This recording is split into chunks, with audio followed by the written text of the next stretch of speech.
Sosok Zainul Ma'arif terancam dicopot dari PBNU usai temui Presiden Israel.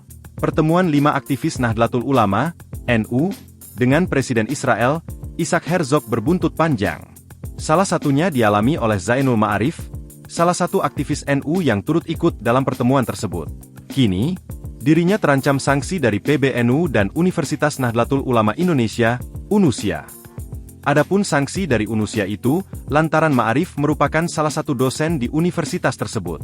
Ma'arif terancam dicopot sebagai pengurus Badan Otonom, BANOM, setelah melakukan pertemuan dengan Presiden Israel, Isaac Herzog. Sebenarnya, ancaman sanksi tersebut tidak hanya ditujukan kepada Ma'arif saja, tapi juga terhadap 4 aktivis NU lainnya yang ikut bertemu Isaac.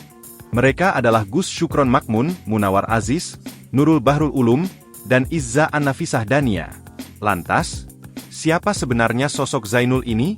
Berdasarkan penelusuran, Zainul merupakan tokoh muda Nahdlin yang berprofesi sebagai dosen filsafat. Cendekiawan NU itu mengajar program studi Sejarah Peradaban Islam Universitas Nahdlatul Ulama Indonesia. Sebelum menjadi dosen, Zainul sempat menempuh pendidikan S2 Ilmu Filsafat di Universitas Indonesia, UI. Kemudian ia melanjutkan pendidikan S3 di Sekolah Tinggi Filsafat Dryarkara. Selain menjadi tenaga pendidik di perguruan tinggi, Zainul juga aktif membagikan kajian di pesantren maupun masjid. Download Tribun X sekarang, menghadirkan lokal menjadi Indonesia.